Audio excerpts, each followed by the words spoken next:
Sir, go ahead. Thank you, Amit. Welcome all the delegates, eminent speakers for this wonderful webinar being organized by ASSOCHAM GEM Gujarat chapter, ASSOCHAM GEM Green Building Gujarat chapter. This is a wonderful talk series which ASSOCHAM GEM Gujarat chapter is going to start today. And I can see that around 400 delegates have already joined us. They were waiting in the waiting room and now they are live. And we got 1700 plus registrations for this webinar. This is a wonderful talk series on efforts to spread awareness and generate discussions on environment-friendly, meaningful and sustainable development. We have wonderful speakers with us, starting from Mr. Pankaj Dharkar, Chairman ASSOCHAM GEM Green Building Council and President of Pankaj Dharkar Associates. We have with us Architect Anand Tatuji, who is the Chairman of ASSOCHAM GEM Gujarat Chapter and Principal Architect Anand Tatu Associates. We have with us Architect Lokendra Balasaria ji, who is the Co-Chairman of ASSOCHAM GEM Gujarat Chapter. We have with us Deepan Mehta ji, who is the Secretary of ASSOCHAM GEM Gujarat Chapter. We have a wonderful speaker with us today, who is Architect Chitra Vishwanath. And I am thankful to ASSOCHAM GEM Gujarat team, especially Architect Moktik Trivedi, Architect Mihir Parekh, Mr. Pradeep Sheth, Mr. Rishit, and Dr. Vatsal Patel for organizing this wonderful series. Now, I would like to invite Architect Anand Tatu Sahab, who is the Chairman of ASSOCHAM GEM Gujarat Chapter also, to start the program and give the welcome address. Anand Tatu ji. Thank you, Neeraj ji. Thank you very much.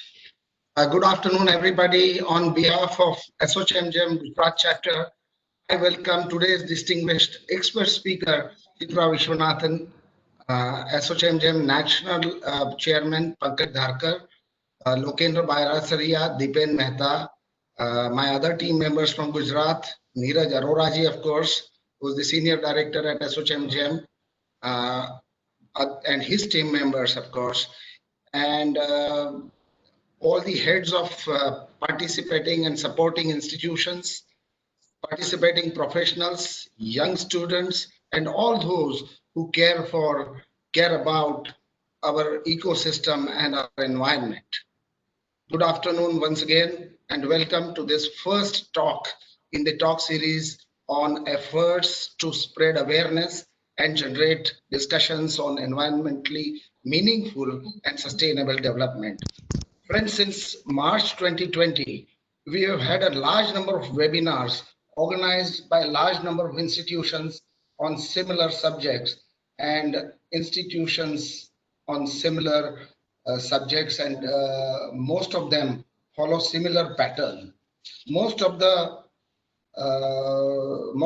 follow the pattern that there are about 6 to 8 speakers, panelists, discussing about a subject, and the moderator, the poor moderator, struggling to adhere to the time frames and leading the discussion to a meaningful conclusion. In this series, we are making an attempt to deviate from this pattern by dedicating the entire session to one distinguished speaker who would share his or her thoughts, actions, and experiences in the field of sustainable development. Chitra Vishwanathan is one such crusader on a mission to bring about substantial change by her consistent and untiring interventions. We are fortunate that she has agreed to spare her time for all of us, and I'm sure that we have a very interesting and enlightening session ahead. Now, I will say a little bit about ASSOCHAM GEM and how it is different from the other agencies, rating agencies in India. You see, friends, the concept of sustainability is deeply imbibed in our culture since ancient times. Traditionally, we have been utilizing natural resources optimally, and the tenets of reduce, reuse, recycle are inherent in Indian civilization. Unfortunately, in the last few decades, we got carried away by the global trends in the name of modernization and messed up our built environment. Our ancient wisdom was lost and we joined the bandwagon, destroying the environment. We even forgot that the coming generations also would require scarce natural resources to survive. Nature is frequently giving us wake-up calls and unleashes its fury in form of global warming, incessant rains, floods, scorching heat waves, and now pandemics. Fortunately, man has realized about the terrible blunders that have been committed, and concerns have been raised globally to reverse the process. Green building movement has been initiated in India since last couple of decades, though through some agencies, rating agencies. In spite of their efforts, only a few % of the new buildings projects are opting for green certification. It would be an endeavor of ASSOCHAM GEM to identify the causes of this indifference and offer a more effective and acceptable option in this field. Probable limitations of the current rating systems are that most of the evaluation is done based on the submitted documents before or during the construction and before the building is fully occupied. The role of occupants, users is generally neglected, and the performance of the buildings, which largely depends on the pattern of use, is not evaluated or monitored on regular basis. The submission process is too lengthy and cumbersome. Little or no recognition is there for creative inputs of a designer or an architect. For example, if an architect with his design acumen reduces the footprint of a building in spite of fulfilling all the project requirements, there is no recognition or reward for his efforts. This creates a trust deficit in the minds of sensitive designers. Inadequate efforts to spread awareness about sustainable development among professionals, students, and general public. The owners or occupants of green buildings are not offered substantial incentives or benefits. Considering the fact that only 1 or 2% of new buildings are added to the existing building stock of our cities, and the focus of the current rating system is mostly on new buildings, an effort to transform the majority existing buildings into sustainable buildings is generally missing, and this needs immediate attention. ASSOCHAM GEM is determined to overcome the above listed limitations and offer a more effective and a designer-friendly and appropriate rating agency and guidance system. In this journey of sustainable development, ASSOCHAM GEM has envisioned the following path: to initiate GEM Sustainability Certificate Program, to engage design students by conducting sustainability workshop, to train professionals and designers to become GEM certified professionals, to set up a national command center for online monitoring of GEM certified building. See, this is the unique feature of our ASSOCHAM GEM, and to liaise with authorities to encourage and reward certified green buildings with substantial incentives. Now I will request our national chairman, Shri Pankaj Dharkar, for his blessings and insight into the ASSOCHAM GEM. Thank you. Thank you very much. Share the screen, please, Amit. Over to Neeraj. Thank you, sir. Thank you so much for this wonderful insight about ASSOCHAM GEM. Now we have with us Mr. Pankaj Dharkar, who is the National Chairman of ASSOCHAM GEM Green Building Council. I must say he is the founder chairman of ASSOCHAM GEM Green Building Council and is the president of Pankaj Dharkar Associates based out of Ahmedabad. With his visionary leadership and guidance, this GEM program has achieved many milestones in just last 2 years. And we are here with his able guidance and support. We could able to conduct around 22 webinars in last 3 months. And these webinars were attended by more than 22,000 architects, engineers, and professionals. So again, today we are touching 550 participants. Dharkar Saab, I would request you to please give us an insight about GEM. Dharkar Saab. Thank you, Neeraj, and thank you, Anand Tatuji, for setting the moment. Hope you are able to see my screen. Yes, sir. Thank Absolutely. you. So this is Indeed, a great afternoon for us. As Tatu Saab said that we did numerous webinars in last 3 months of lockdown and unlock period, but today's talk series is different. This is a new concept which Gujarat team has started with, and we are really delighted. For the first event itself, we have such distinguished speaker in Chitraji coming all the way from Bangalore to us. So thank you very much, Lokendraji, Tatuji, and entire Gujarat team, including Deepen and Vatsalbai, for helping me for creating this awareness through distinguished speaker series. Friends, I will quickly like to introduce ASSOCHAM Jem. Though my previous speakers have tried to cover this, ASSOCHAM comes to you from 400 chambers of the country. This is the oldest council chambers for the Indian country since 1920, and with 4,550,000 members working towards creating a conducive environment of India's business and compete globally. There is a significant contribution coming to Indian government through various programs which are recently rolled out for MSMEs and SMEs.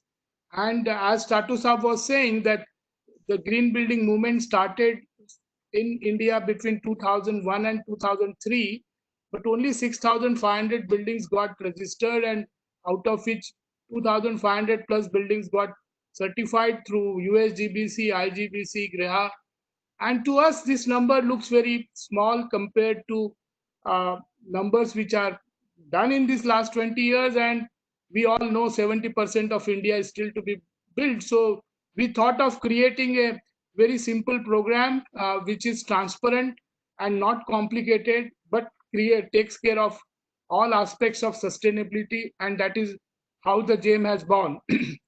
Friends, we are blessed with a very dynamic president in Dr. Niranjan Hiranandani, who is himself from a very big in the developing developers perspective. He is one of the big assets we have. We all know that he's an eminent developer builder from Mumbai, and also Vinit Agarwalji is again a very dynamic leader from Delhi. Our past president was Mr. Balkrishna Goenka. His blessings are always available, and we are fortunate to have a dynamic General Secretary, Secretary General, Mr. Deepak Sood. So with their support, ASSOCHAM has taken a green initiative to take care of Mother Earth and to complement India's sustainability movement. We call it CGEM. And we have very simple guideline. I would urge all students who are attending today and all people who are attending for the first time our webinar, this can be downloaded. And it is a very simple, transparent system. We will urge you to go through this. The CGM is completely based on ECPCs 2017 and NBC 2016, and the program includes sustainability, energy, water efficiency. We do believe that building has to be energy efficient, should have good indoor air quality, but also from fire and life safety wise, this is the first global system which ensures that the fire and life safety means the is of importance, and the credits have been given to that. We do believe that 2017 document of ECBC and National Building Code 2016 are one of the best documents produced globally, and our systems are there for promoting both the important documents nation has produced. JAM 1 to JAM 5 are the rating systems, JAM 1 being the lowest, which is for 40 to 49 points. As you go up, JAM 5 becomes the best certification from our side. This covers varieties of project, and recently we have come up with initial documents on healthcare and also warehousing, which will be soon added to these categories.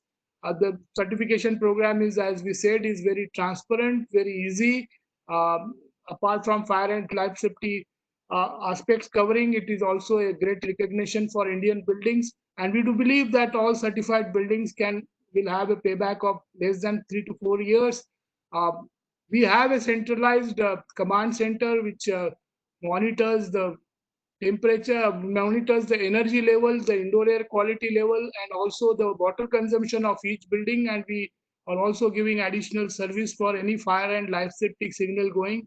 So this is what makes our certification program unique. And whole idea of creating this to create a data. Uh, Currently, we do not have data of current buildings. Very few buildings uh, could be Infosys, could be ITC, would have their own data, but in general, the certified buildings data are not available, and probably capturing this data will help our future generation, the students, to do innovation, to do research work, which is of prime importance. We have our MOUs in place with ISRE, FSAI, IAQA, ASHRE chapter, Smart Habitat Foundation, GSES, and on 15th we are going to have with the Lighting Association Islam our MOU. We do give certification to certified buildings and also plant.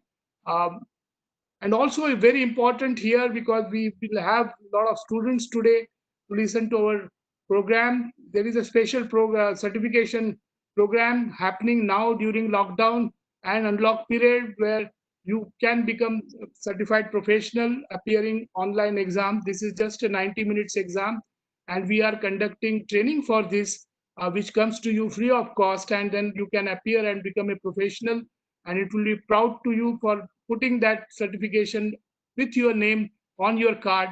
I think this will also be a great service to all young minds. The projects which are certified includes the pharmaceutical giants like Abbott, cement plants like JK Cement, um, electrical giant like Siemens, ITC hotels, Hilton hotels, and several universities across the country. We did do a lot of programs in last 1 year. They were before the lockdown started. You can see number of programs. We started with our Chandigarh chapter to Rajasthan chapter, Gujarat chapter, and on 4th of June, we installed our UP chapter, and followed by Bengal chapter. Uh, this UP and Bengal chapter happened digitally on 4th of June and 7th of July respectively. In fact, in on 7th of July, we had a cabinet minister for union development and municipal affairs from government of West Bengal blessing us. It was a wonderful program. We going forward, GEM chapters are going to go to entire country, including Karnataka, Maharashtra, Chhattisgarh are already planned, and also Madhya Pradesh, Tamil Nadu, Telangana, Orissa are under planning. So very soon you will see this entire color complete, and we have a dream to reach to 40 plus cities. And our chair for this, Tushar Sogani ji, eminent architect from Rajasthan, is also promised me not only this will be covered, but we will also be going to adjoining countries like Nepal, West Bengal, East Bengal, and also Sri Lanka. We did some amazing program during lockdown, which includes a guideline which was taken out along with EMA, ISHRE, FSAI, IPA. Which this program was attended by, again registered by 5,800 plus with 3,000 plus attendees. Several webinars and digital programs happened in these 3 months. The list goes endless. But what is happening is 42,333 people registered for this program, and 21,861 attended in last 3 months itself. And these programs includes varieties of programs. Our mission is to go to students and teach them at this stage only. So with that mission, we have gone to various universities, and our chair, Mr. Chair, is committed to me that we will sign up more than 100 universities across the country in next 4 months time. So Vijay Garg ji, Anand Tatu ji, Narang ji are working very hard for this, and we can see the progress happening. So these were the MOUs signed, and also young students taking up this.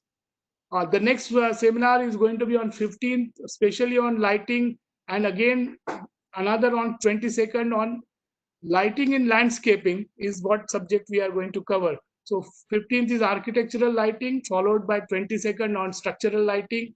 And as I said, with the ISLE, we are signing up MOU on 15th to take it forward. Friends, this happens to be our centenary year. January, of course, now this is a dream. This program was attended by more than 5,000 people in Delhi, Vigyan Bhavan, Delhi, and it was presided by Prime Minister of country, Mr. Narendra Modi, with several other ministers. So friends, let us take please to create a green and environmental sustainable country. And once again, thank you very much, Chitraji, for accepting this invitation from ASSOCHAM GEM Gujarat chapter. Thank you for inviting me. Thank you, madam. Thank you so much. Thank you, Dharkar Saab, for this wonderful insight of ASSOCHAM GEM Green Building Certification Program.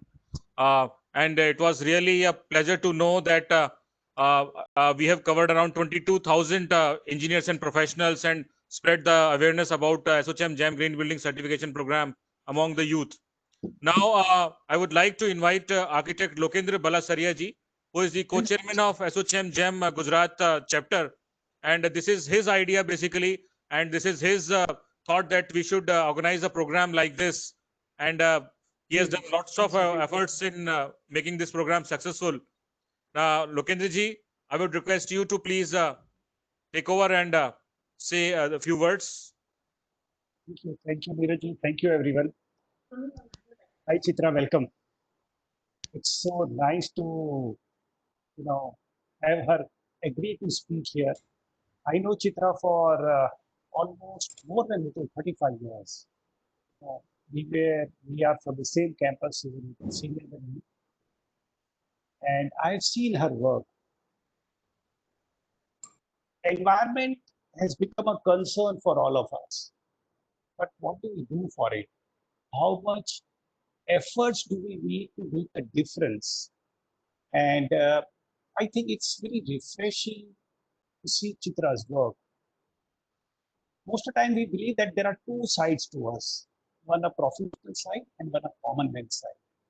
And after working for so many years, I realize now that we have to go beyond architecture if we want to be a little more sensitive, a little more responsible for our ecology. And that's what I see in Chitra's work. So when I was in Bangalore, we both went and saw some of her buildings. And a simple thing, कि इस घर की दीवार कैसे बनेगी?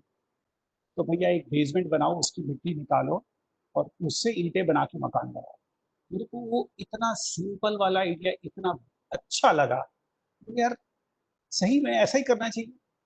So she does that kind of work, and she's also making a house for one of my friends right now in Bangalore. And what is very interesting is that both husband and wife are now becoming environmentally conscious. So they ring me up and say कि मेरा घर अभी बन रहा है, जब बनेगा तो मैं छत पे ये उगाऊंगा, ये उगाऊंगी, तो मुझे ये बीज भेजना, तो मुझे ये सिखाना, because we teach lot of kitchen gardening in Ahmedabad. So it's very nice, that after getting Chitra to make her house, the lady and the husband, they both are so keen to become more environmentally conscious. They started making bioenzymes. They are waiting to grow their own vegetables.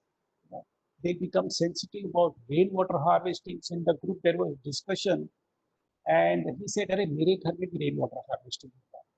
So that's what Chitra does. She doesn't just make a building which is ecologically sensitive. She makes the occupants also sensitive. And I think that's a commendable thing that Chitra is doing. I won't speak too much about her work because I think she will be talking very nicely, very interestingly about her work. So over to you, Chitra. Thanks once again and welcome to this webinar. Thank you, everybody, for inviting, and thank you for speaking Loki in such a great terms. Thank you very much. So what do I do? Shall I start? Yes, yeah. Yes. So So again, it's my privilege to be with all of you, and it's amazing work you're doing with GEM and ASSOCHAM. And I really like the fact that it's not merely only building professionals, it's a group of many people. So because ecology cannot be only be put on top of, only for the architects or only for the MEP and building related people. It's nice to see there are people from transport too part of ASSOCHAM, and they're looking at GEM. So I start the talk with, and I like to put a nice topic which will kind of engage everybody. And why is this phrase, the tyranny of small decisions? The tyranny of small decisions refers to a phenomenon explored in an essay which was published in 1966 by an American economist, Alfred E. Kahn. The article describes a situation where a number of decisions individually taken, small in size and small in time perspectively, cumulatively results in an outcome which is neither optimal nor desired. It is a situation where a series of small, individually rational decisions can negatively change the context of the subsequent choices. So let's look at this, what we call as COVID times. If only we had said, okay, it can be transmitted by people traveling through the airports. In that sense, if we had just looked at that moment of traveling and how can it be worked upon and how we can reduce the spread, we would have reduced it considerably. A bit of which we saw in Kerala, but the rest of India, we got muddled. But these were individual decisions. People took decisions and didn't look at the cumulative expression of the same, the subsequent what would happen. So Kahn also described the problem as a common issue in market economics, which can lead to market failures. The concept has since been extended to areas other than economic ones, such as environmental degradation, political elections, and health outcomes. So all these three are very much of what's in this time. Then we look, this is Martha Thorne. She's the executive director of Pritzker Architecture Prize since 2015. In one of her interview mentions that the study of architecture is unique in the sense that it embraces many disciplines in its application, and therefore she insists that the pedagogy of architecture, like what Loki said, that it should go beyond making of space and look at more. She feels that it is a reason that the way Pritzker prizes are being given now are different. Globally, there are many challenges. The world appears to have become smaller on one hand and yet more complex on the other. There is a need to expand the role of an architect. No other profession has such a broad range of knowledge and skills to make multiple contributions to society. So I'm not hyping myself, but we are everywhere. We make ecosystems. We are defined as, architecture is defined as making artificial environments. But I think we should start now breaking this definition and not say environments. We say we're going to make ecosystems. So, as such, the world is becoming smaller and smaller, and COVID has shown us this. So, let's move to this larger global scenario. Just taking the cue that we need to expand the role of an architect. And from the tyranny of small decisions, so the two come together. We look at Europe We look at Africa and we look at the Amazon. Though many of this, especially the Amazon, is in a very, very different situation. In Africa, we look at Lake Chad, which is in this region called Sahel region. So I'm just taking a global picture which changed because of a very small particle. Now, and then we look at the Amazon forest. It rains incessantly in this region, and the rains wash away the nutrients required for subsistence of the forest. The soil of Amazon is not very good. Lokendra, be informed. The soil of Amazon is not very good, but we have wonderful trees. How does that happen? How does Amazon thrive? So we look at Sahel region, and there's this lake chart, and there are a huge amount of dust which is generated in lake chart in the Sahel region, and this dust travels thousands of kilometers, and this is millions of tons of dust which travels thousands of kilometers and drops at the Amazon. And this dust brings with it phosphorus and other nutrients which replace the vital components which have been washed away in the soil. So without this happening, without the dust moving from Sahel, Amazon will not survive. And so it's not that we ourselves as architects that we'll have to really know this, but it's just imagine that a small action, just the dust flowing, makes for a large lung of the earth. Now, since 1980s, but we hear there are two maps. One map is showing the pre-industrial rainfall in the Sahel region, and since the 1980s, the rainfall is decreasing. Now you look at, we will look at chart, how Lake Chad, how it has changed. This is in 1960s. Look at the whole size of it. You notice reducing. In 73 itself, it's become so less. 87, almost negligible. Still, it's a large lake, but still. Okay. And 1997, including 2001. That's the latest one which is there. The question happens, why does this happen?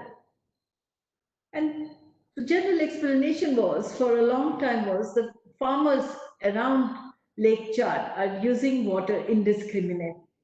Well, that's what happens a lot, even in Bangalore. We dig bore wells and we lose the water in the open well, which is right next to the lake.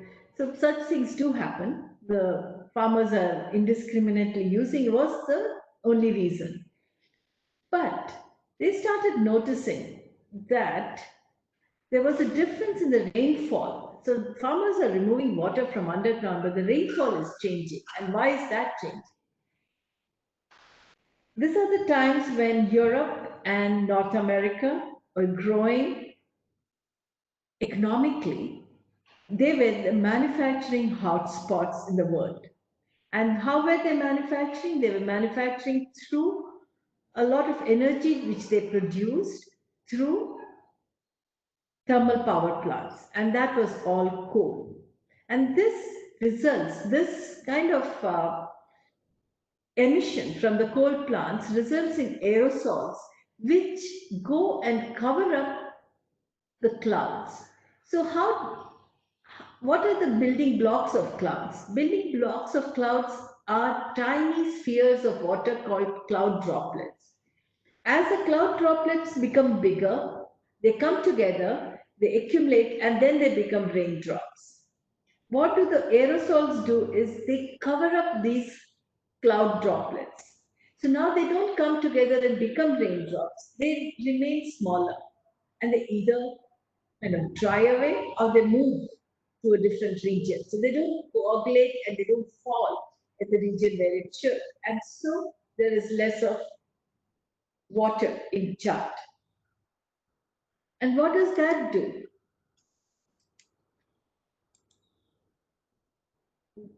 This is the region now, Western Africa, and there is the smoke. Now, what was happening was once the manufacturing moved away from Europe and America, and there was the clean air policies, and the manufacture moved to China, the content, the aerosol content became much less. And we thought there will be a better reason for chart to even regenerate, but that didn't happen. Because by that time, the economies had changed and people started cutting forests in Western Africa and they would be burning forests. So the smoke again did the same thing what the aerosol was doing and Lake Chad did. Add to this, this is a pre-picture of Chad where you had huge amount of water, so there was enough food. There was enough food for cattle. There was enough for agriculture, fishing. People were very happy. They didn't even know that they had anything else, anywhere else to go. But the colonial powers cut up Chad into 5 regions and they made 5 countries into Chad. And that's strange because that's not the way people ever lived. They lived in a region, they never lived in a country. They didn't fight for the land at all because they worked together. But now this has exasperated the regional conflicts. And what does the regional conflict exasperation mean? It means that people are traveling out of the villages, out of the countries, and they go to Europe. And we have seen enough and more of such issues. In fact, in North Africa, in fact, in more of in the southern Sahel regions, they say the bad news comes from north. So what they say is that the Saharan Africa and Europe joined in a strange geometry. So what gets emitted as a particle in Europe comes to Europe as a refugee. And when he comes as a refugee, he works. And so he emits, he returns as a particle. So this kind of movement and counter movement keeps happening. And these have threatened life-threatening situations throughout the world. This is an example, in fact, is now quite obsolete. If we say since past 4 months, there are again counter movements happening. Our economies are shattered, and it's all because of a very small particle which doesn't even have life, quite like the aerosol. It's just a protein, it's just an RNA. So what can we do? Or as well as what does biome do is the future of this talk. Take a small example, how architecture also is part of this tyranny. This is the west facade of Mayan temple. Right now it is gray, you just see the stones, but the Mayans loved their buildings to be white. How did they make it white? They made them white by painting them with lime. How did they get the lime? There were a lot of lime quarries. Limestone was available in plenty. But limestone being available is not enough. Limestone has to be slaked. That has to be burnt. And to burn that, we have to use firewood. So the Mayans cut their forest. They made this lime and they used it on their buildings. So they had this shiny city, beautiful white city. But at the same time, they were cutting their trees. And they were deforesting too fast that you can't be reforesting, because they were also very smart. They were very smart in getting their water, they were very good with agriculture, so they were also increasing in population. In fact, 1 square meter of a Mayan town would require 10 square meters of trees. So that's the amount of forest it required, 10 times of what it needed. And for what? For merely making it white. Uh, Without being white, it still stands. So we have to ask such questions to ourselves as to what kind of decisions we make. We come to Bangalore from 73 to 2010, how the red has increased, how the green has reduced. Along with it, even the blue has reduced, the amount of water which was available in Bangalore. Our population grew 300%, and we have done this without any violence. Extremely peacefully, we have accepted the population increase. It's not going to be easy, but what are the choices? You see this, the numbers say it all. But is it there that we sit around saying that we can't do anything, or can we do something? And what is it that we can do? This is how we built in Bangalore. We don't have any river, so we don't get good clay like you would get in environments near Kolkata. We have a lot of people who are from West Bengal listening to me, and from UP, or even the pretty good bricks available in Gujarat. But we usually take the topsoil, which will have a bit of clay, and burn it. And when we leave these kilns, the fields with the kilns, even wheat doesn't grow.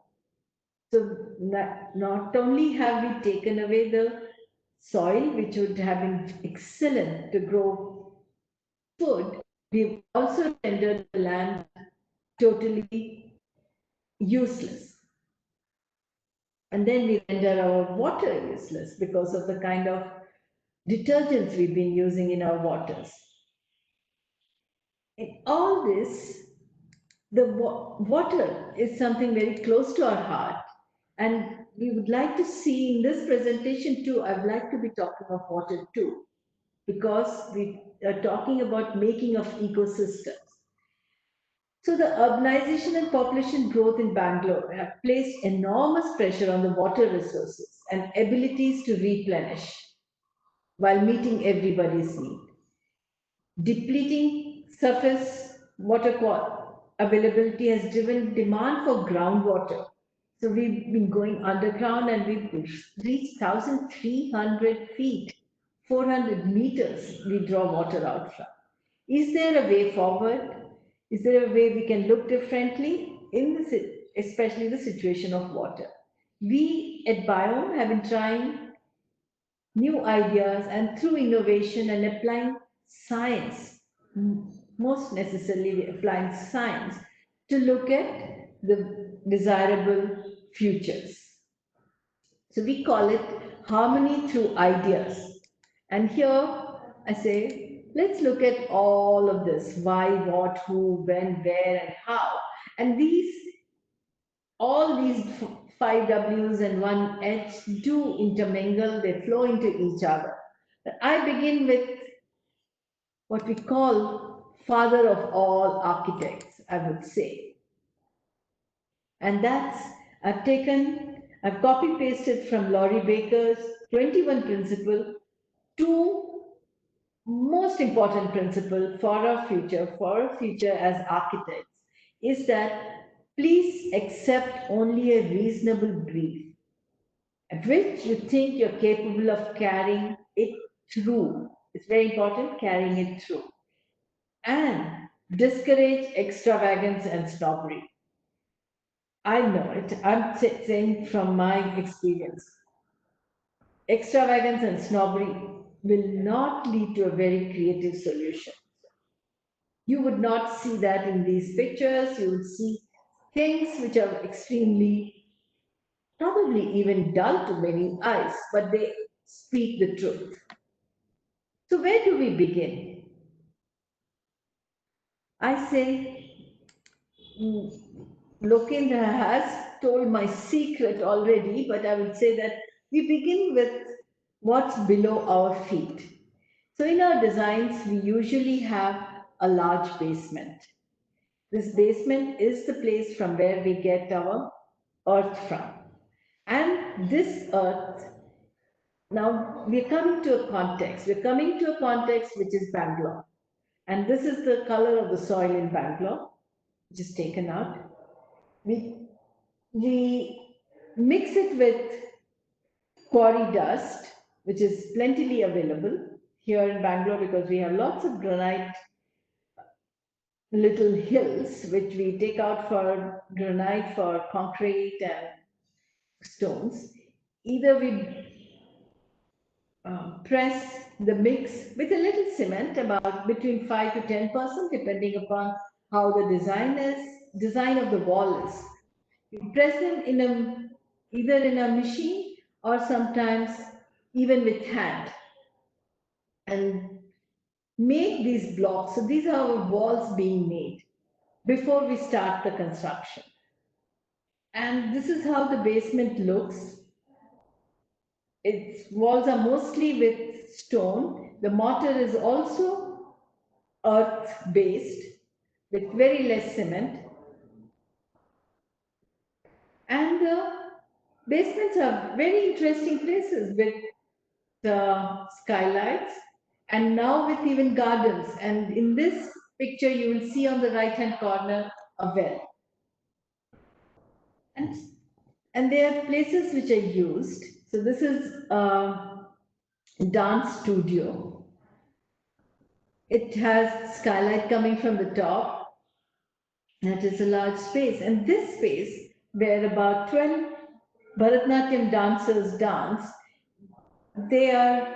it's a cool area. It's 22 degrees centigrade throughout the year. And it's well lit. It's got air. So the air changes are enough. In this picture, you don't see on the end of it in the left, there is a large staircase area which moves all the way till the terrace with openings. So this is how a section of a house with basement works. The basement is 22 degrees centigrade throughout the year, even when Bangalore gets to be 15 or 8 in the night. Then when it is 35, 38, we Bangaloreans say it's very hot, and that's the place we use in our house, in the basement during the daytime. But Bangalore deals with diurnal variation in temperature. In the night, it can get down to 15. In the daytime, it will be 25. So the rooms are designed not for its area, but with its volume. So that the mezzanines become warm spaces in winter to be used, and below the mezzanines are spaces in summer. Then the roof gets hot, and what do we do on the roof is we grow rice on top of the roof. And that keeps the roof surface lower. And there are more things which we will talk about the whole house later. So with the earth which we get from our basement, as here the bright yellows are the homes which have a basement, and the yellow ochre are the homes which don't have basement. Sometimes either the homeowners don't need a basement, or sometimes the site will not allow you to have a basement because it has higher water table, or it's located in places where a basement is not possible.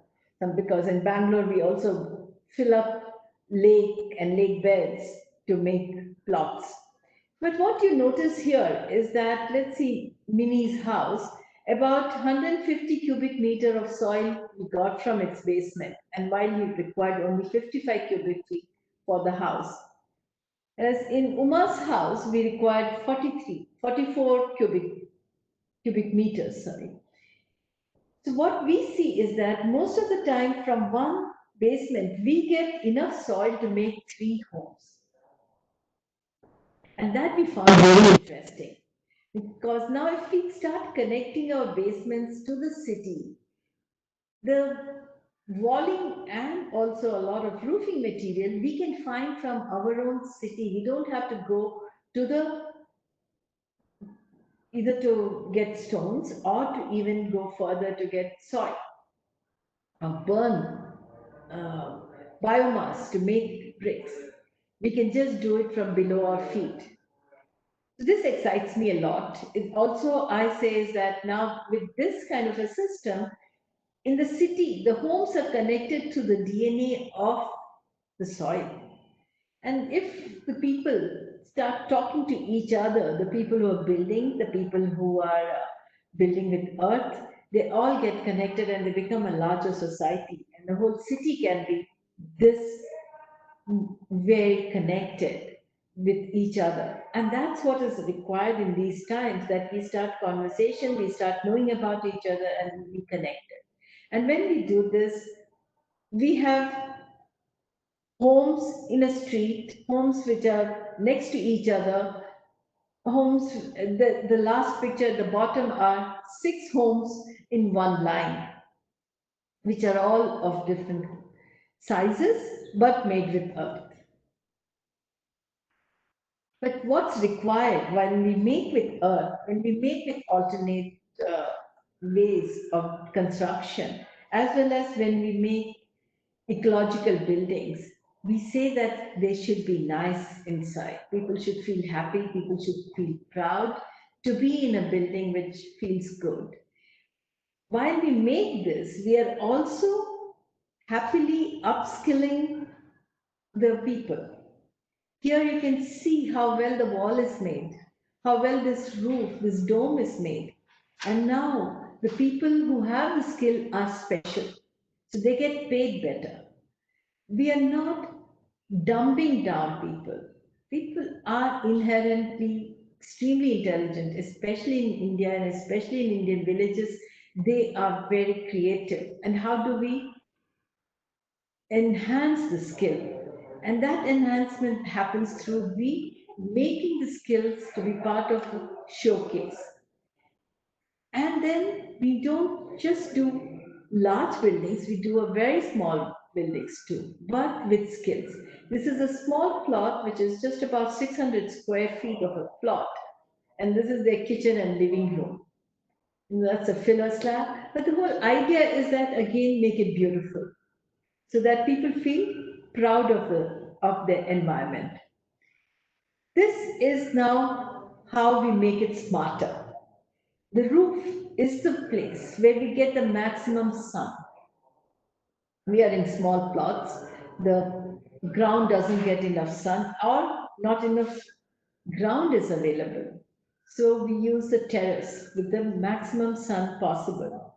So the terrace, in this case, this is our terrace, is growing rice. It's treating its wastewater because the wastewater treatment, which is plant-based, requires sun. It's treating its grey water. It also has a very clean roof. The white roof, which you see, the sloping white roof, is a clean roof from where we collect rainwater in the blue drum, aptly called Kaveri.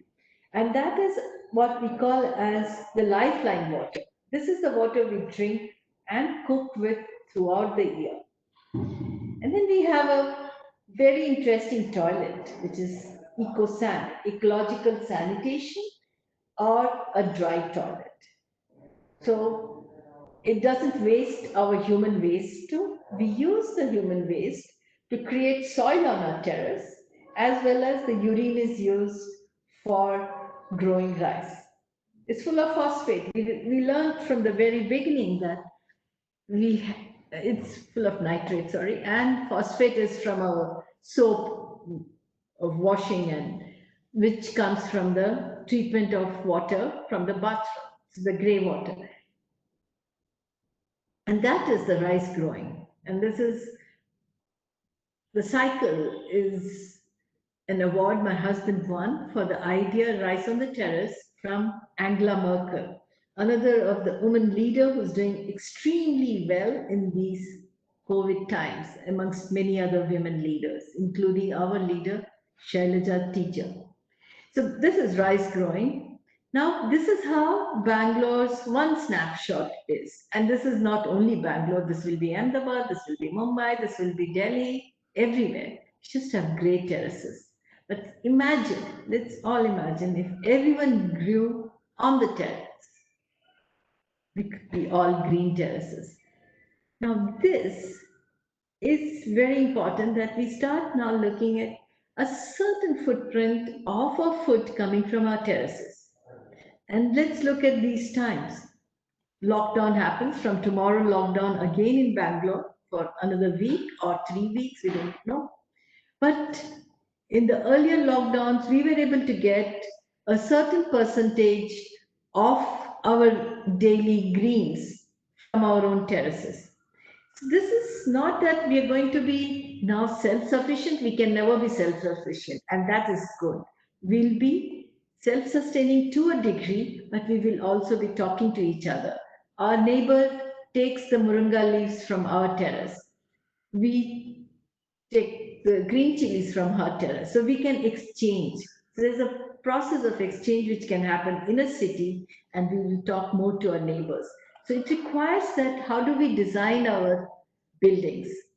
Do we design buildings with lots of terraces or less terraces? This is a question we can discuss in future. But we would design terraces. As architects, now we design terrace for light, for treating the wastewater, for solar photovoltaic, for energy, for heating water, and for even capturing our drinking water. And the clients take it further. On the left is a client who has a biogas system on his terrace. The right side, the client has made huge vessels on which he grows all his vegetables. So that's what's very interesting is that we walk the talk, but the people in Bangalore take it even further. And this gives me an idea of how much water would come from outside if we only look at rainwater harvesting, but also look at when we treat our gray and black water. And how many people should live under that terrace. And we can see as there is a balance in the case of Vasanti and Ahmed that the requirement of fresh water from outside is getting much lower. So it's very important to see how many people occupy the space below the terrace. Because when we make these kind of buildings, and if we have 20 floors below one terrace, obviously it's not going to supply enough water for the 20 households below. That means that building is parasitic on that land. But if it is worked out that the building or the site planning is inimical to the carrying capacity of the land, carrying capacity of the built, we would be not taking it away from our hinterland and will be a lot more of a provider to the hinterland rather than being parasitic and only somebody who takes away from the hinterland. We'll see this later. So this is one of our projects where we made this cage and all the plants grow all around. Right now it's all full green, but there is something else in this building. We see it like this, but it is a building which is what we call which is surviving on its own nutrients. So it is a complete eco house where all the nutrients which it produces are put back to grow food. And it started from the behind. In fact, the design of this building didn't start from the beginning, like where is the living room, where is the bedroom, where is the toilet? No.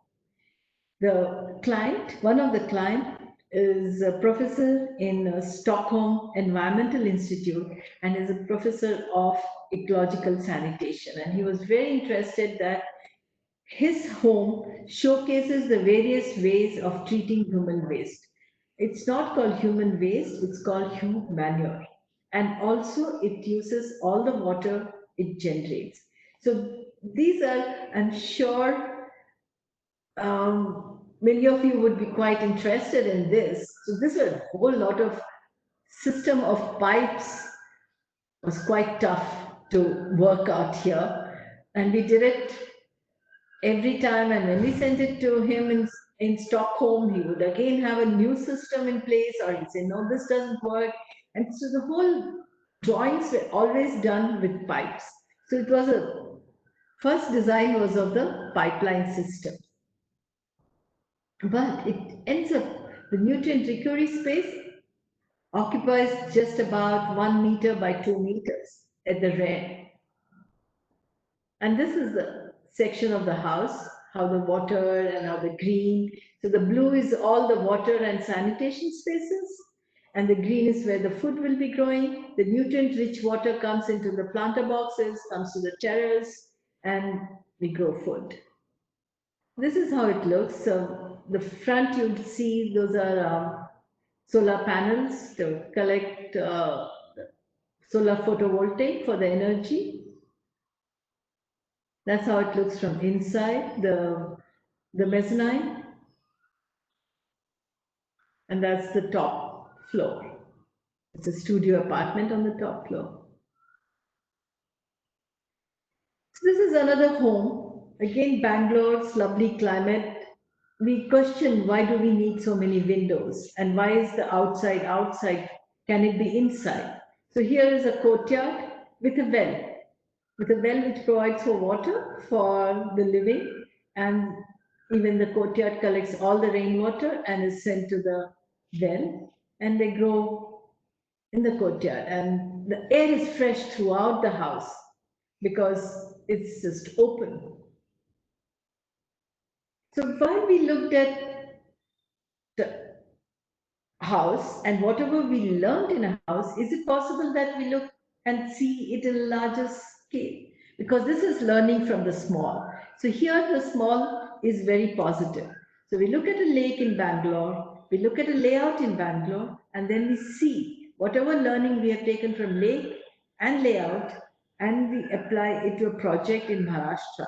I've taken this project in Maharashtra, but it's quite close to the Gujarat border, and you're all welcome to go see it sometime. So this is the learning from the lake. This is a lake called Jakkur Lake in Bangalore. This is how it's located. It used to grow rice and ragi around this lake. No longer that happens. You can see how the land is being cut into plots and buildings have started coming. But it treats the sewage water. That's a sewage treatment plant. This is how it looks, the sewage treatment plant. And this is not our design. This is a learning by observing the systems in place, and systems which are working well serendipitously. It's not happening because somebody is looking at it and saying, okay, this is how it should work, but luckily it's working well. So the treatment plant is here, and that's the sludge which comes out of the treatment plant, which is taken by the farmers. They bite and they take it to their land and use it as fertilizer. So this is what city is giving to the hinterland. It's giving the fertilizer, very important fertilizer. And this is waste from the city. City doesn't want it, but city gives it. And city would get food, fruits, bananas, grass, everything from there. So will the city and the hinterland start talking? And then the water which comes from the treatment plant gets treated, goes through these plants, the phytoids, and these also start creating an ecosystem. So this is an open space, but it's full of biodiversity. So here are the baya birds. And the lake, the fisheries department seeds the lake, and you get about 150 kgs of fish a day. This is after sharing the fish with the pelicans too. And then the water goes underground, ingresses, and 10 kilometers away in this well, these are our step wells in Karnataka. These are large, this one is about 50 feet dia, simple granite steps which cantilever out of these walls, they're circular, and it's filled with water.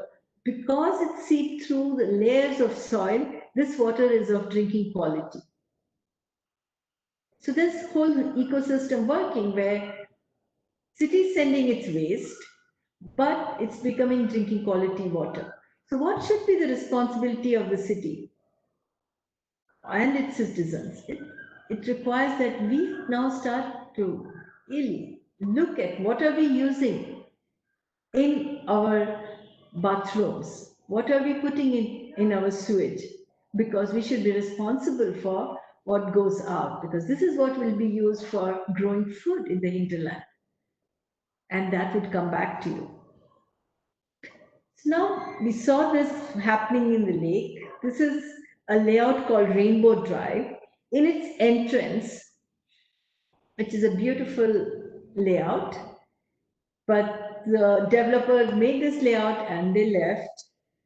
But in the entrance, about 1.5 meters of water would stack up during the rain because the entrance was at the lowest level. It was at the valley. And then with all this rainwater happening, falling on this land, the people were experiencing water shortage and they were buying water. So they contacted Biome as to what could we do to help them. And this was mostly by conversations as to what is happening now. We asked them about the present and how will they engage in the future with the community. So the first thing we said was, let's see your water bills.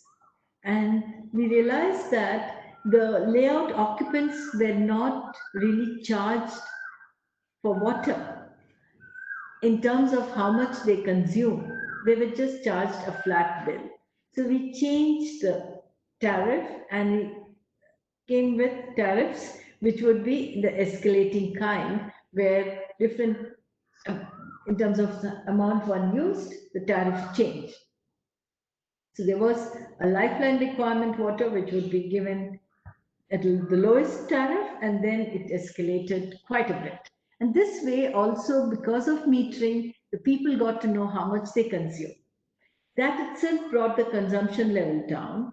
Then we said we should look at the urban flooding. That means we have water, let's put the water underground. And this, what you see, the blue rectangles in the picture are about 300 wells in this area. Now, this is the highest density of wells anywhere, I suppose, in the world. Every plot has a well, and these are recharge wells. They allow the water to go underground.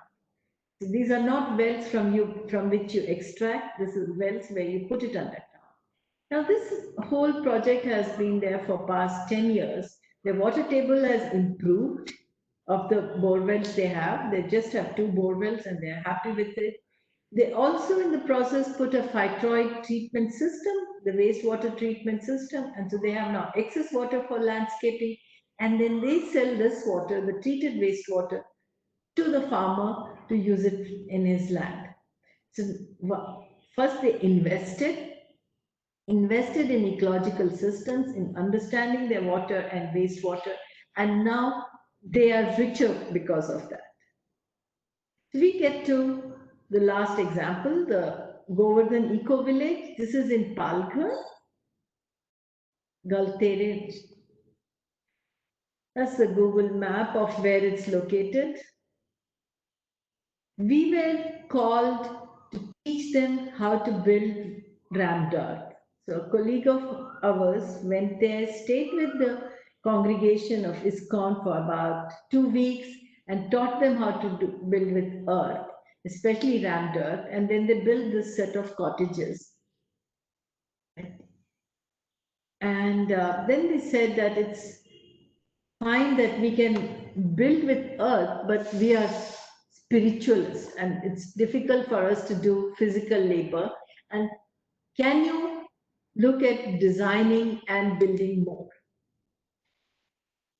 And a group came to meet us again of the devotees, and they said, we want to see more of your work, and we will probably appoint you as an architect. But they set us with lots of kind of an examination was set for us. So, yeah, so they came and they liked the aesthetics of the brick more than even the ramdar. And they also noticed that bricks costed less than ramdar. So then they gave us a project which was to design one cottage, which had to be shown to the congregation. And if the congregation likes it, then we will build with earth. So we designed this cottage. And this is now, we've been engaged with the group for about 3 to 4 months. But we tried to get the meteorological data of the area. We didn't get it. Whatever was coming was closest was Mumbai. But Mumbai was different. This had composite climate, and whereas Mumbai has just hottest climate. So it doesn't change. It's warm, humid. It doesn't work here. And so, learning from whatever 3, 4 months, we designed this, and it was a very spectacular failure because we didn't get to know that the air movement was different. There was also microclimate. The building was on a little hill, but we had a larger hill, and the land was a valley, and the way the air moved was different. The amount of rain was 3,000 rain in 3 months, and the winter goes to 8 degrees. So there was a lot of learning from this building, but interestingly, the congregation liked it, and we were appointed as architects. And then they said, we need to look at the whole land first. We look at the land, preserve the land, enhance the existing land use. Right at that time, they were growing food in the land, but only during monsoons. There was not enough water during the summer at all. So also, they look after about 300 kids who come in the daytime to the Gurukul, and they were giving them food. So water was important for the already existing congregation. But now with our development, at least 300 more people would come into the land. And how do we get water for that purpose? It was very important for us to look at. Then, how do we build? We can't bring the earth from somewhere else. So we look at the site itself as a quarry. And at the same time, we said we will also like to work in such a way there is a skill transfer and the locals will know how to build this way, because it can't be all the time that people from Bangalore should go and build. But the beginning was done with Bangalore people because the first project and the first step should be very beautiful. It should be done well.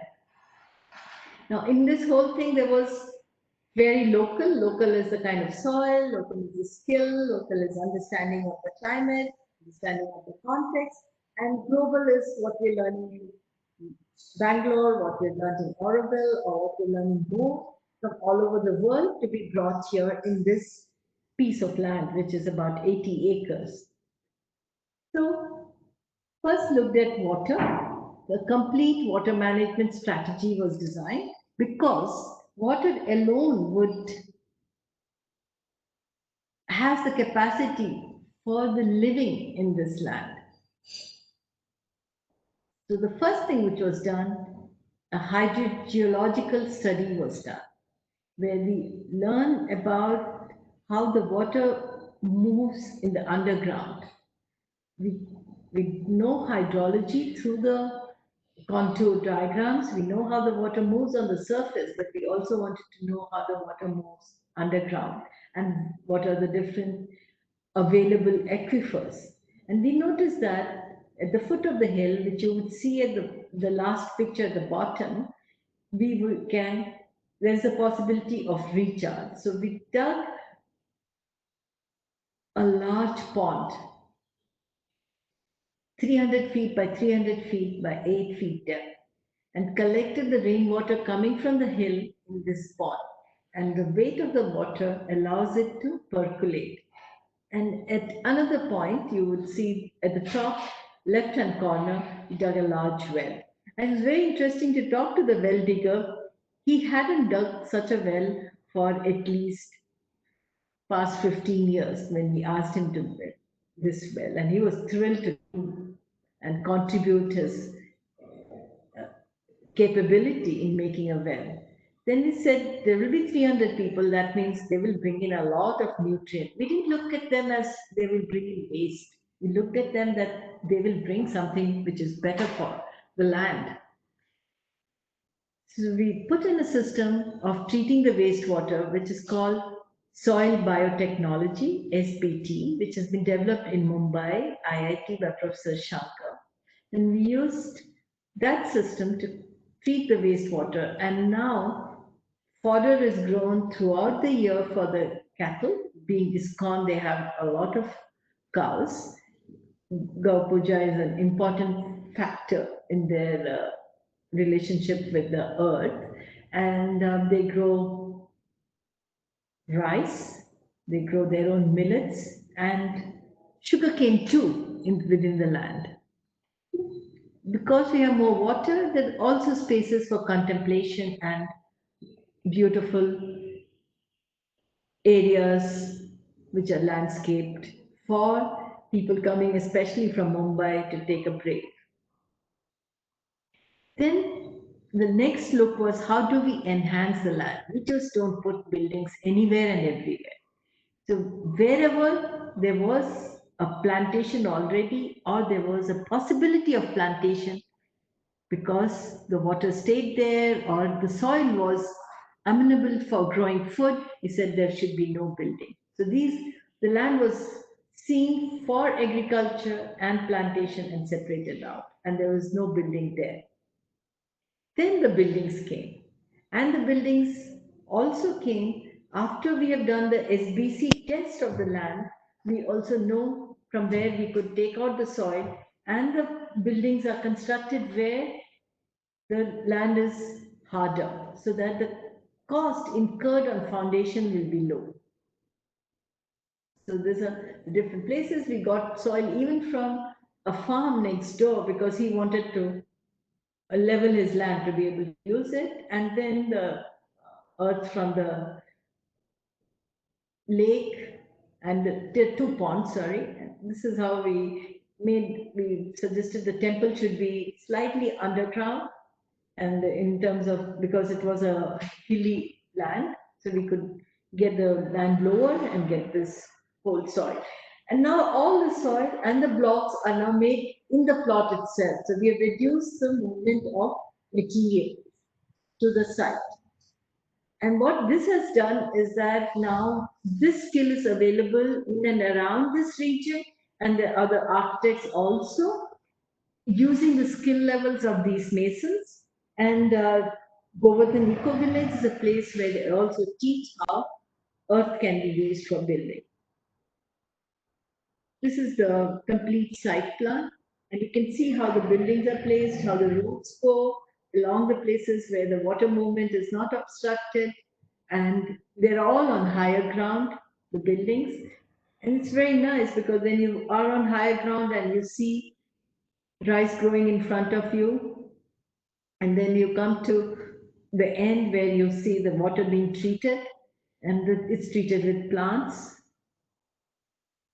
This is the construction process.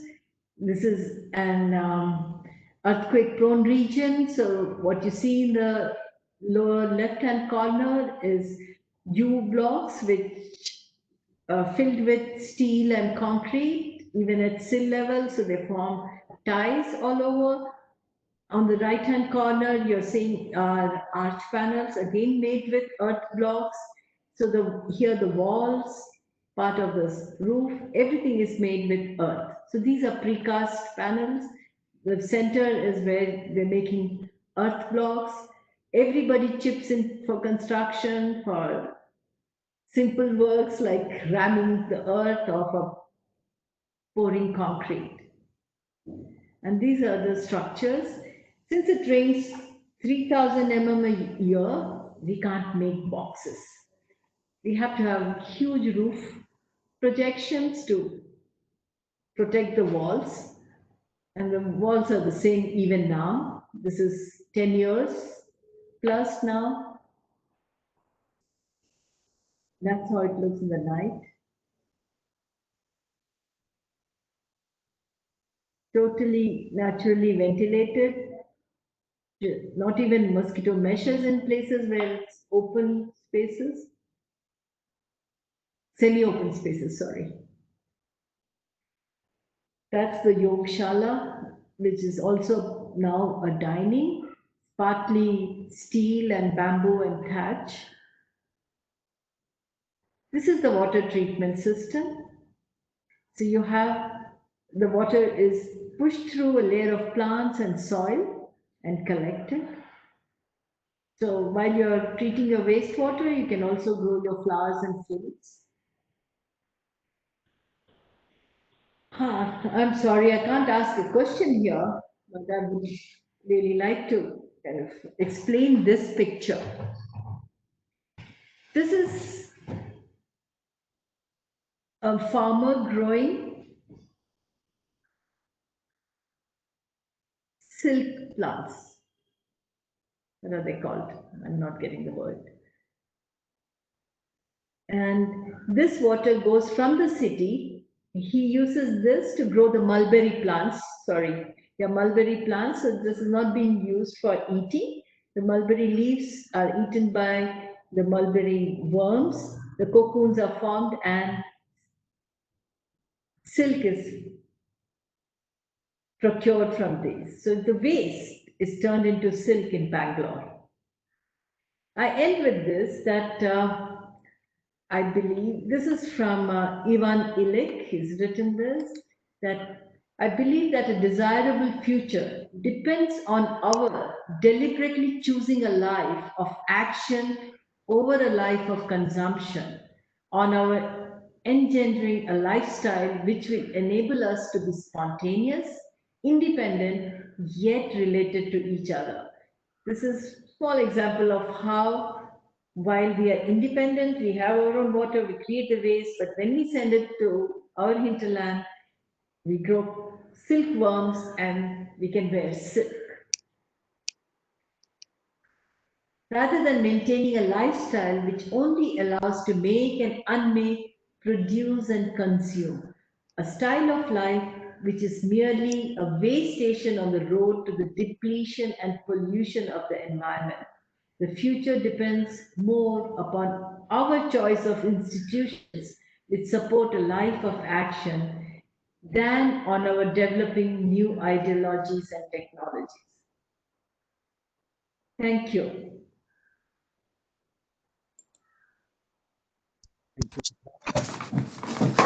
Was very nice. And it is interesting because you touched upon a huge range of thoughts, understanding, phenomena, and kind of connecting our understanding for a bigger understanding of ecology and talk about ecosystems. And we don't talk just about our building, which is a very nice thing. That's what we've been saying that, when you want to do something for ecology, for environment, for your ecosystem, you have to go beyond architecture. And your building is part of the whole ecosystem. It's not the ecosystem. So that was very nice. Thank you so much. I would request participants to ask questions if possible. And I have few thoughts, Chikra. I would like that if you can talk about it, it will be very nice. Sure, please ask. See what your work really shows very clearly, very strongly is an understanding of the local context and the local art and craft and the local material. Now, when we talk of a building as being, though I don't agree with the term as a green building, what we have been saying is that let's include these considerations of local art and craft, local context. So a building in Chandigarh and a building in Kerala would have a very different kind of an evaluation understanding. What would you like to say? And can you say these few things which would be very important in these considerations? Sure. So that's a good question, and precisely it's for this reason that I showed the Govardhan Eco Village project, and I didn't really dwell on it, but it won the 5-star rating for Terry Griha rating. And because it's completely passive, and we followed all the norms laid down by them. And I'm also showing this project because it's not in Bangalore. I start from Bangalore, so everybody thinks it can only happen in Bangalore. No. What we are saying is that there are protocols can be put in place, and these protocols can be twisted, can be worked in any place. But now there are certain protocols which need not be said that it's so context specific. And let's say about water and wastewater. I think that requires, it's a no-brainer. We all have to work on this. India is the worst in terms of the geological situation. India is in the worst situation with respect to water. Now let's look at air quality. If we design well our buildings and passive, our air quality will be much better. And can we start working on these things? Because these two don't have to worry about the context. Yes, in Chandigarh, we have to worry about the composite climate, especially the heat. And it's all possible. And that's where, like you're saying, we learn from the locals, from the vernacular too. And with all this, what Illich is saying is also very important, that we also have to choose a life of action. We are not doing that enough. We are getting enslaved by the systems in place, which is perfectly fine, which works because right now we are able to pay for it. So there is this whole hedonism involved, which says, I can pay for it, so I'll live by the way I want. And if that is something, if we change the kind of our action, we'll do a lot more. But this is the hedonism, and this is especially just required as a personal action too. So yeah, sweat a bit, wear a little less clothes when it's hot, wear a little more clothes when it's very cold. But if you design the buildings in a way that it's at least 5-degree difference, it's as simple as that. The body will be happy now. But why do we need 24-degree difference? So there is a lot to do in the sense of lifestyle too. See what we were also discussing is an indigenous evaluation system. We said when you're talking in the Indian context, though we have a very large country with a varied geography, Yeah. but definitely we can talk of a system which is indigenous. We don't need a certification from a American company for a product that I use in India to say that I am really good and green or whatever. Yeah. So what can you tell me 4 very strong, important indigenous criteria for a eco-sensitive building, which we can say throughout the nation? 4 important criteria. Oh, 4. I would say one most important criteria is how do you shade your building? We need shade more than light. We don't need the Western concept of lighting up inside. So in Govardhan Eco Village, we have projections which are almost 1.2 meters, and wherever the windows are, larger windows, we also have verandas. And we had to contend with the fact that we didn't use the glass of kind, and we had to keep saying no, we won't use because we can't get it. Okay, so that's one criteria, is that work extreme, hyper-local and extreme passive design. And don't worry about the looks of it, whether it comes in Art Daily or not. Second would be that the buildings have to provide for the skill upgradation, because that's how you instill confidence in people. And that's a very important part of being an architect, that we are able to, the construction, I would rather say this way, the construction industry can be a very benign industry in terms that it can upskill people without them having to go to an university paying lakhs of fees. And that's how, because I've been talking to various people employed in this industry, 15, 16-year-olds, they come, they learn, and then they keep improving the skill. So how much are we now in our design employing skill rather than only a manufactured product? Not totally against manufacturing, because there too they employ people, but they're enslaved to the machine. But imagine a beautiful floor being done by cutting stones, or a beautiful tile made with hand, or these walls which I love so much, or arches which can be made. All that can be done only with skill. The third thing will be get hyper local with material. See to it that if it can be possible, you get it from the very city itself. Nowadays, we are trying to, most of the time, saying the city as the quarry of the future, that in Bangalore, a lot of buildings are being brought down. So we use the same material to build with as much as possible. That doesn't go as a waste somewhere else, and there are systems now in place. The fourth and most important is make the buildings in such a way that they can be quarries of the future. That make the building that it can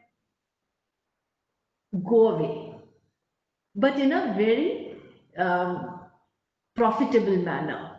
It's like your building has to be an organ donor. And it's not merely your windows or anything, but everything else, the construction system can take it back. So allow the building to die a beautiful death, say in 25, 30 years, but then the same thing is used again. Because I keep saying that as a human right. Now, I'm sure there should be a lot of young kids listening. I hope they are. The young architects, if we finish all the materials available, where will they go? So the land is there. They can make a new building. New spaces is human rights.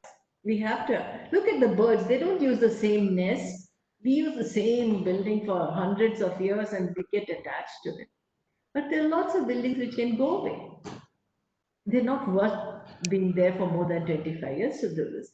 So passive, skilling, allowing for it to go away, and getting the material from the closest will be the way a building should be done. Neeraj ji, मैं एक और प्रश्न पूछ सकता हूँ? Time है अपने पास?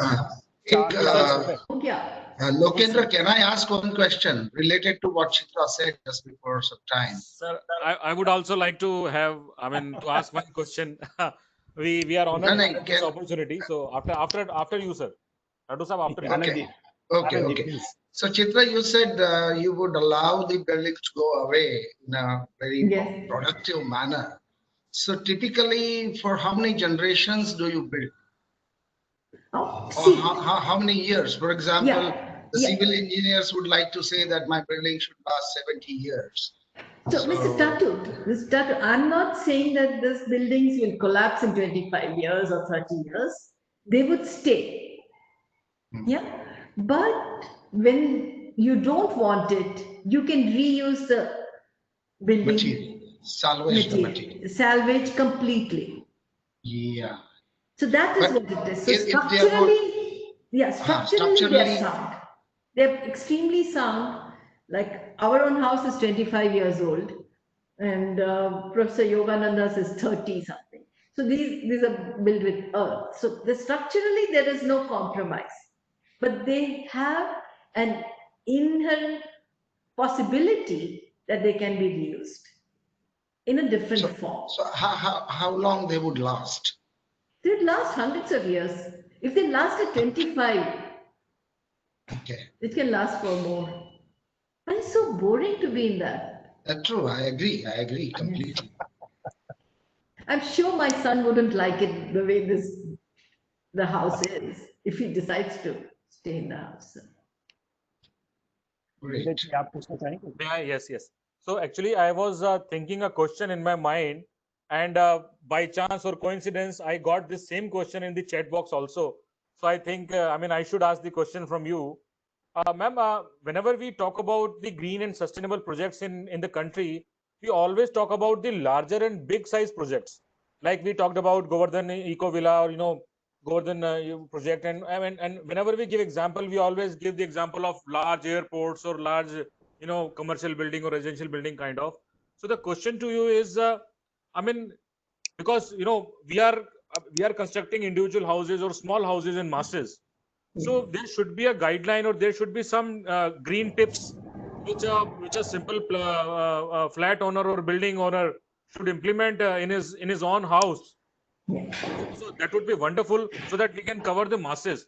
And in this context, our the GEM Rajasthan chapter chairman, Mr. Tushar Soghani, architect Tushar Soghani, has created a wonderful program for small houses, which is GEM Eco Awas.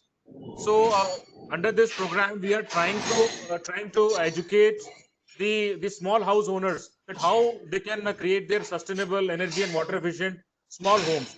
So do you have some idea that how our small homes can be converted into a sustainable green home? Yeah, so the existing building, one way, like I didn't get his name, but architect from Rajasthan is doing is very good at talking about water. And he can also talk about how he can insulate the building to consume lesser energy within and keeping it cooler. That's another stuff. But that's why I showed you the different scales of the basements. Those were all small homes. Our own plot is 1,500 square foot plot, and we've done a 600 square foot plot also. So all of them, we have prepared our own, we have spreadsheets prepared, and you can see it's a copy left, it's available in the net. I will put it on the chat box, the link. It's urbanwaters.com or something. I have to remember, and I'll share it with you. And there, the spreadsheets are there too. You can put the city, and if you can get your rainfall data, put it, then it tells you what should be the size of your storage. And similarly, we have prepared that for even grey water treatment systems, spreadsheets. And that could be shared and people can use it, and they do it. Because we would rather that people do this and have it available for future generations. So for water, it's there. For construction, it's understanding the soil and talking to the consultants. It's important there we bring in science, not just do it. See, science is very important, and I'm really, especially at this juncture in many of our countries, we have to keep insisting science is very, very important. So you have to take your soil and get it tested and know how you can modify that. So we've used soil, the black cotton soil, in fact, in Bhopal, and this system, even at Govardhan Eco Village, was black cottonish soil, so the mix was arrived at. I don't want to just say this mix and anybody else to use it without really studying the soil. So please do work with scientists to work out the soil, which you've done even in Tadoba when we were doing. Everything works with science as the background, because you have to have less clay. You're not burning. So this is very important. Don't look at the soil and say it's very nice and chipakta hai, acha hai, karke don't go. That is the soil we don't need for earth building. We need more sand. Yes. So this is one small thing at least you can learn, but then you can work with, after you have tested the soil and you know the amount of clay and amount of sand, then you can figure it out. Then it's easy to just put more sand and make the soil amenable to your construction. But in flats, it's a community effort which has to start. In flats, you have to have metering. You should know how much people are consuming, and people Absolutely. pay for the consumption, not for flat rate. People pay for the amount of wastewater they generate, not a flat rate also. And it's important now that we treat our wastewater at the source and reuse the wastewater. In Bangalore, there is a set of flats which is treating its wastewater to such a degree that it is drinking that wastewater. Oh, And that can only come through, again, community initiative. We showed you Rainbow Drive, where we have lots of recharge wells. It's a community initiative. So the two have to go together. There has to be a place they can go to, talk to the scientists, and then they also have to work with the community. okay. Thank you so much. And yeah, Lokendraji, please. एक last question है जो पूछ लेते हैं. Yes. Chitra, at Tree Walk, we are trying one process now where we are saying that individual homes, through their lifestyle, can become zero carbon homes. So we don't do any emissions. So they treat all their garbage, they generate all their energy, they recycle everything. And we are getting very good results. And at GEM, we've been talking about, can buildings stop being graded or evaluated at the point of completing of construction? No. It's like the office building where I have my office has a STP plant which has never worked. It was just a STP for the BU purpose, So we are talking about real-time continuous evaluation during the life of operation.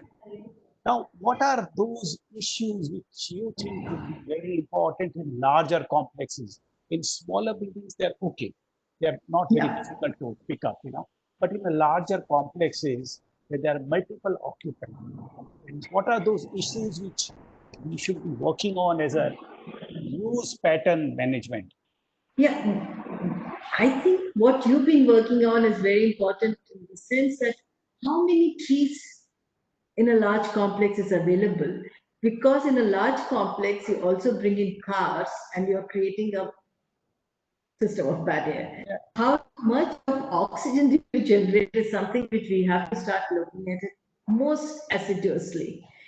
We have to also look at sound pollution, light pollution, how a building is going to create more of light pollution, more of sound pollution for the hinterland. For not even hinterland, for just around itself. Are we thinking of that? Yeah. We have to think all these into this. So that's why again and again it's an ecosystem. It cannot be a building. This whole rating of a building is not enough. Rating of a complex is not enough. Yes, and your idea of checking it post occupancy is a very good one. And you should really put it that, okay, now we have degraded you. You have to do this much more. Yeah, but it's just possible.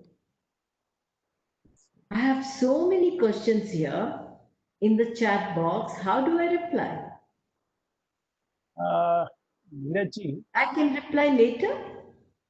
I think so, Yes. because Yeah. already So time. what we will do is we will combine all the questions. We'll compile all the questions and we'll share with you for your answers. Yeah, Yeah. we'll do it. I'll ask Mr. Dipen Mehta to give a vote of thanks and we will be closing this session. Yeah. Thank you very much, Chitra ji. It is very wonderful presentation. We love it. And it is wonderful to hear that it is you have covered all the elements of soil, air, water, sunlight, energy, local materials, skills, and whatnot. It's very amazing. And I love the most important thing that what you have covered is the 3R policy, which is reduce, reuse, and recycle. It also includes the balance between human and nature, and how the ecosystem can be established, and how human can enjoy their property. And the important thing is that you enlighten us with your rich experience in the field, and really wonderful to understand the small and tiny aspect of to be considered while conceiving any project. uh, I don't have any words to thank you, but it's a very my subject water, so it is well covered. That even I was wondering that you have covered even the urinal separation of the urinal, which is we normally Lokendraji was explaining about sewage treatment. The sewage treatment what we nature, so it's a subject by itself, and we would like to cover it later in some another webinar. I would also like to thank Dharkar sir. He is chairman of ASSOCHAM GEM for their his support and continue. Entire ASSOCHAM GEM team, including our event chair Rajnish Agarwal ji, senior director and head Neeraj Arora ji, Amit Sharma ji, Rohit Basin ji, our entire ASSOCHAM Gujarat chapter team, Chairman Anand Katu ji, Vice Chairman Lokendra ji, and all my colleagues here, Vatsal Patel ji, Pradeep Seth ji, Mir Parikh sir, Motik Trivedi, Rishi Shroff, Gaurav Jain. We are very thankful. Last but not the least, my thanks to all the delegates for their overwhelming support to strengthen the ASSOCHAM GEM Gujarat chapter by their active participation, and all the committee members of ASSOCHAM for making this webinar very successful. We are also looking forward for the similar support for all our future activities to make Earth greener and create more natural environment friendly buildings. Thank you very much. Thank you, Chitra ji. Thank you. Thank you so much. Thank you, Loki. Yeah, Thank you so much, sir. So, in the last, I have an announcement to make. ASSOCHAM GEM Council conducts the GEM Certified Professional Examination for the architecture and engineering students and professionals.